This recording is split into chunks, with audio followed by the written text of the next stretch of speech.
that band, I want them to stop playing the music.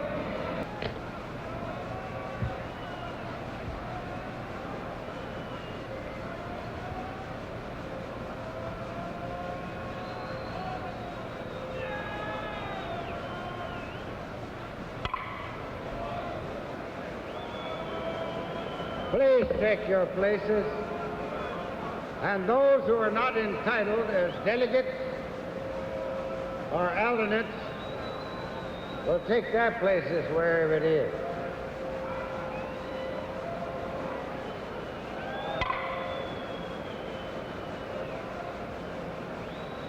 We're now going to have the seconding speeches.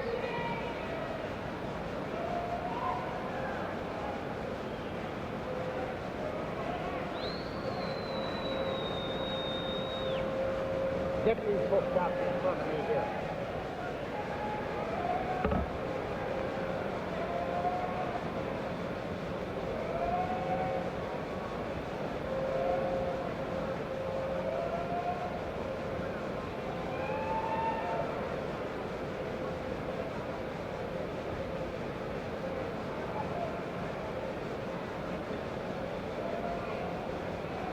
Please get to your seats.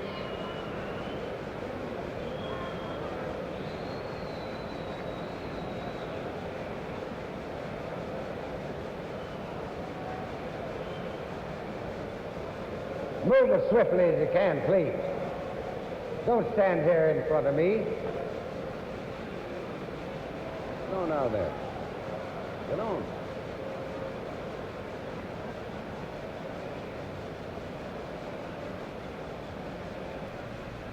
Now, this isn't a motion picture show here.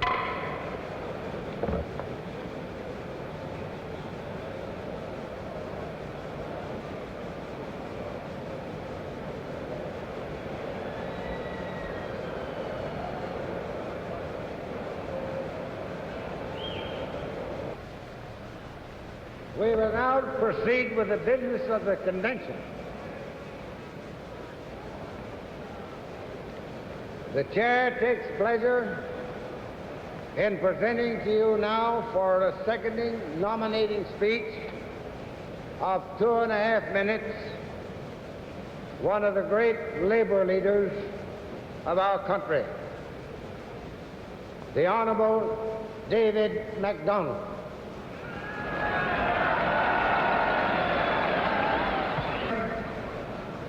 President Truman and delegates to this great convention.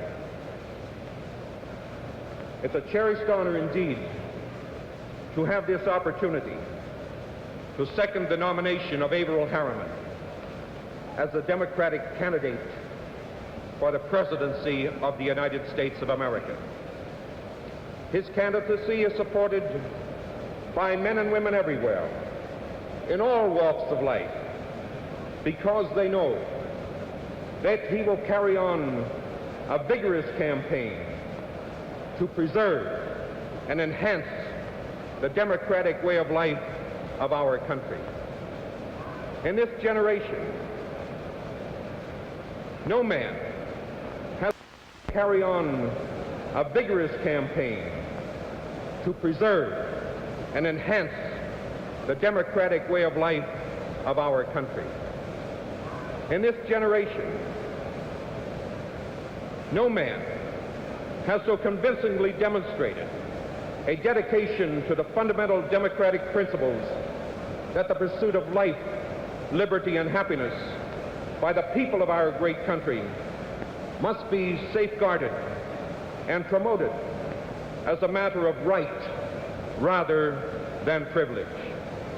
To him, the cause of America is a never-ending sacred crusade, not a mere political fashion to be discarded like my lady's yesterday dress. His fighting faith is that a better America must be built, and that it can be built only on a dynamic liberal foundation. He proudly carries the banner of the New Deal and the Fair Deal as a symbol of that dynamic and militant political liberalism. And he alone can inspire the November votes by which the seat of our government will be moved from Wall Street back to Main Street. Averell Harriman's spiritual buoyancy is nourished from the well springs of an eternal inspiration flowing from his total dedication to the great humanitarian causes which comprise the doctrines of our democracy. We can predict with profound conviction that the competence of his leadership will inspire a divided and confused citizenry to close ranks and become a united America, marching down the road of time toward a future rendezvous with a magnificent destiny for the men and women of America and the peoples of the world. I give you Averell Harriman, and God bless you.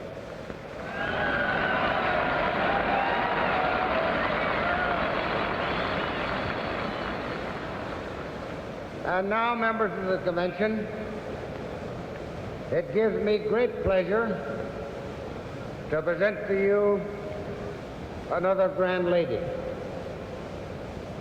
one of the ablest congresswomen we have in the House of Representatives, Congresswoman Edna Kelly of New York.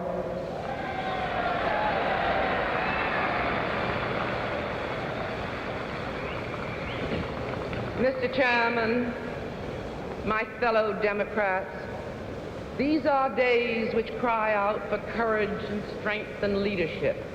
These are times both of peril and promise. And the decisions of today will determine the nature and character of countless tomorrows. A shadow covers the face of the earth, a pall in the form and shape of Soviet ambition, and which mocks the ineptness, the indecision, the incompetence of the role which America has played in world affairs during these last 3.5 years. The Cold War, icy, calculated, and grasping, has brought victory after victory to Kremlin intrigue and design. And as new nations are brought under the yoke of Russian domination, as the cancer of communism spreads into the hearts and minds of more and more people, we approach with awesome decision speed a day of decision. In our Democratic Party, we have a man towering above all men in his awareness, in his vision, and his knowledge of the meaning and the extent of Russian aggression.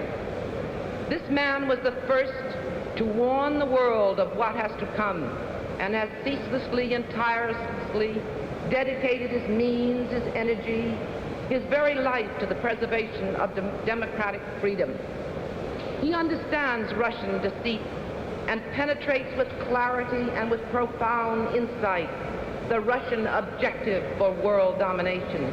He has the knowledge and the strength to meet with forthright decision and unequivocal action each new threat to the security of freedom. His experience in government is unmatched by any living American, and his knowledge of world affairs unequaled by any of his contemporaries. My fellow Democrats, it is a tribute to 16 million people of New York, and a very great honor to our nation that this body has before it the name of the great leader whose nomination I am privileged to second, the Honorable Averell Harriman.